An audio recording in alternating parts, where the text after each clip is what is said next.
Bienvenidos a Cinescope. Hoy tenemos la oportunidad de hablar con Iván Darío Romero, investigador, politólogo, investigador detrás de este documental que acabamos de ver y ahora vamos a dialogar acerca de 1994, el primer año del resto de nuestras vidas. Hola Iván, ¿qué tal?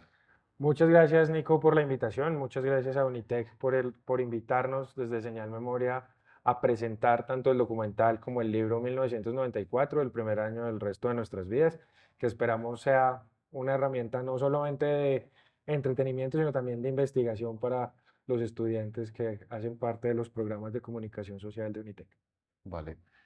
Digamos, para adentrarnos en el diálogo del film como tal, quisiera que nos contaras un poco acerca del título, de dónde viene el título, cuál es el concepto detrás del título. Bueno, el concepto que hay detrás del título es que, bueno, los años 90 en general fueron una época de transiciones en el país, en muchos aspectos, en lo económico, lo De político, ser lo social, orgullosamente lo colombiano. cultural, lo tecnológico.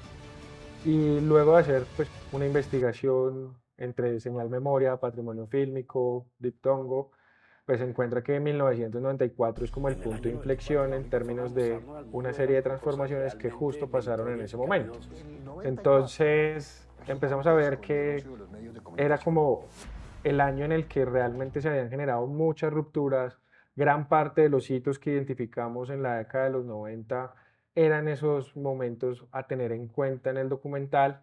Y pues bueno, empezamos a buscar también un nombre atractivo y el nombre atractivo sí era como, bueno, pero ¿por qué es importante el 94? Claro, nos marcó el resto de nuestras vidas.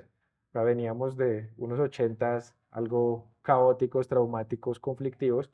Llegamos a unos 90 con esperanzas de cambio y el Sí se 94 sentía en el es, digamos, ese 94 momento que en las el que perspectivas se eran mucho activan esos más interruptores grandes. que efectivamente cambian o transforman algunas realidades y ahí es donde nosotros, pues desde el equipo, pues de tanto de producción como ya a niveles directivos, gerencias y demás, deciden que ese es un título que debe tener el documental y pues bueno, creo que ha sido, digamos, parte de lo que hemos podido mostrar en diferentes espacios como el que realizamos el día de hoy. El documentalista inglés Nick Broomfield dice que la investigación en sí misma, muchas veces, obviamente hay infinidad de tipos de documental, pero Broomfield dice la investigación es el film en sí mismo. Y yo creo que este film en particular, que está fuertemente hecho con la materialidad del archivo, es digamos, responde a esa. Quisiera que me hablaras un poco del proceso de investigación aterrizado puntualmente a la investigación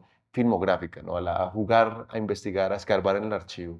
Bueno, ahí digamos que hay varios momentos, ¿no? Hay un primer momento que es como la identificación de la idea. ¿Sí? Ujú. O sea, tenemos una idea en términos de qué pasó en el 94.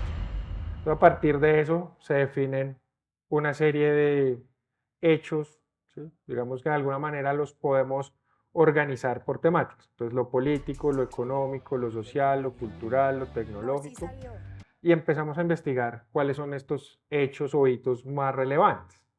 Ahí, pues obviamente se empiezan a buscar desde lo anecdótico, que puede ser como, uy, no, acuerdo, pues en el caso del 94, el Mundial de Fútbol. Ujú. Uy, claro, la esperanza de que íbamos a cambiar, de que íbamos a ser campeones del mundo y resulta siendo un fracaso. Entonces uno empieza y empieza uno a leer cosas como todas las que narran en el documental. Entonces, ah, sí, las naranjas que les pusieron en el camerino, pudo haber sido eso, ¿sí? Y empieza uno a encontrar desde el hecho concreto hasta lo anecdótico, empieza uno a encontrar cosas. Ahí se hace como, por así decirlo, una serie de líneas de tiempo que nos Ujú. permiten empezar a identificar cuáles son los hitos más representativos de cada momento. Luego de eso, ya el ejercicio es empezar a buscar las imágenes de archivo, como ahí sí el archivo audiovisual que maneja señal, memoria y patrimonio fílmico, desde ese archivo, cómo se contó la historia en el momento en el que ocurrió. Ujú. Y entonces ahí sí es empezar a buscar los partidos o empezar a buscar las noticias o De lo empezar a mal que buscar todo la era mostrarnos al novela mundo eran o, con sí, cosas y empezar realmente. a darle como contexto a eso. Y ya luego si viene, digamos, el escenario en términos de cómo se hila ese insumo de investigación que está de alguna manera organizado por temáticas, empezar a organizarlo en un guión que empiece a ordenar, sí, digamos, las escaletas de escenas en términos de cómo se organiza el guión y se construye una narrativa que le permita al televidente o a quien vea el documental o a quien lea el libro tener una línea narrativa que le cuente la historia de lo que ocurrió en el 94. Y ahí es donde empieza, digamos, como a materializarse ya ese tránsito entre lo que es la investigación social en un archivo audiovisual a un escenario de cómo se hace ya un eh, documento audiovisual que permita contar esa historia de una manera en que la gente lo comprenda, lo entienda y pues de alguna manera también lo apropie en términos de conocimiento. Ujú. ¿Sí? Y no solamente desde las fechas o las situaciones, sino también en términos de cómo esa historia también ha transformado un presente que es el que estamos viviendo y de alguna manera también el futuro que viviremos más adelante.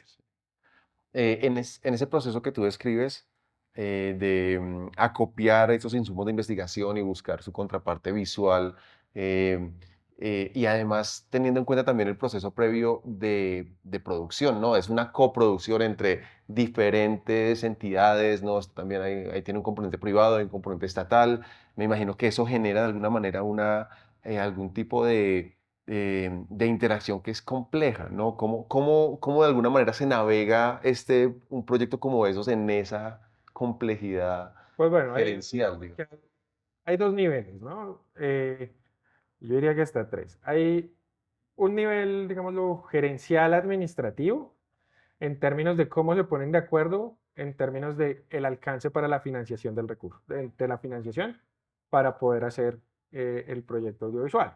Y ahí, pues obviamente, pues es, digamos, cómo ponerse de acuerdo las diferentes directivas, los gastos, el tema también de qué puede y qué no puede, pues digamos, en lo público sobre todo hay unas limitaciones en el uso de los gastos Mm, a que van direccionados a un gasto en específico. ujú, Entonces, obviamente ahí es ponerse de acuerdo en qué sí puede y qué no puede financiar cada, cada una de las partes. ujú, ¿Sí? Y ahí, pues, llegar a unos acuerdos y cada quien se hará responsable de las partes que tiene que ver.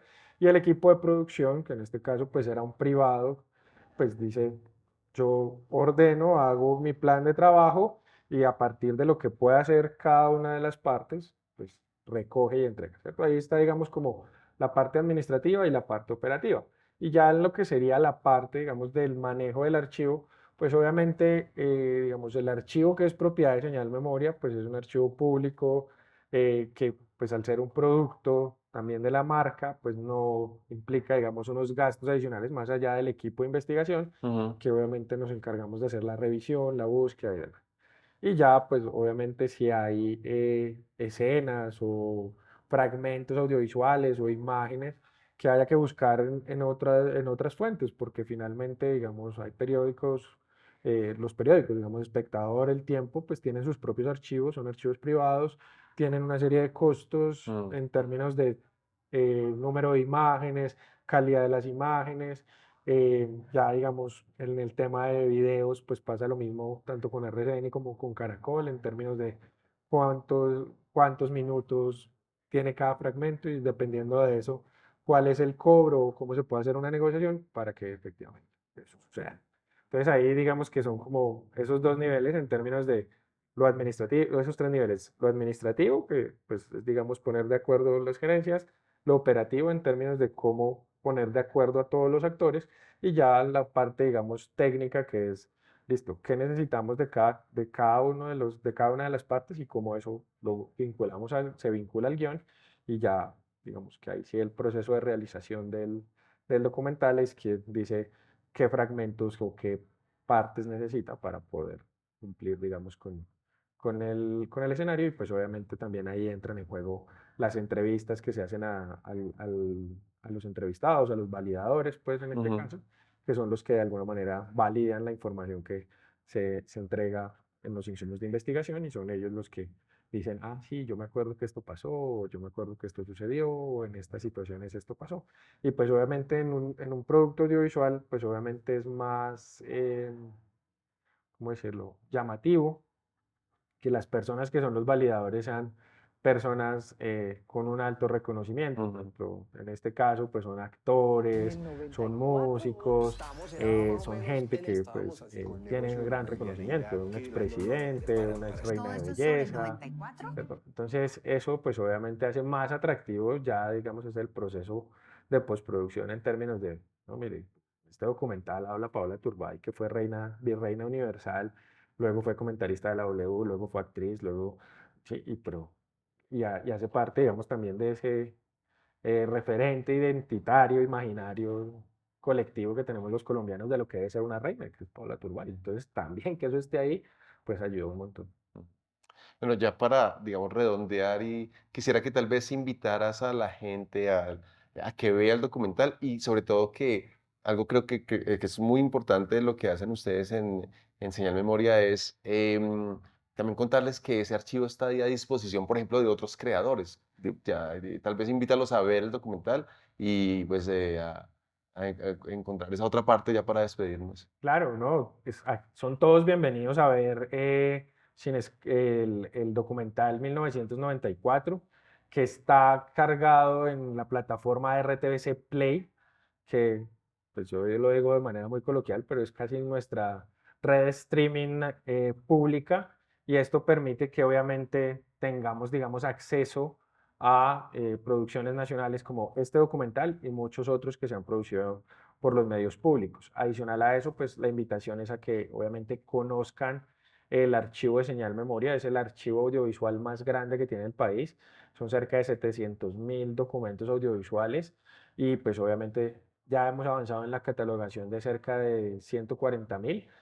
Faltan muchos, pero de todos modos sí hay la posibilidad de que investigadores, académicos, estudiantes o productores pues acudan al archivo y puedan reconocer esa gran información que no es de Señal Memoria o de un director o un gerente o un gobierno en específico, es del Estado colombiano y es de todos los colombianos. Entonces obviamente es de libre acceso y es obviamente pues tiene sus parámetros para crear, pero en sí mismo es un archivo de fácil acceso, de fácil consulta, y que sean todos bienvenidos a revisarlo en la página de señalmemoria.co.co.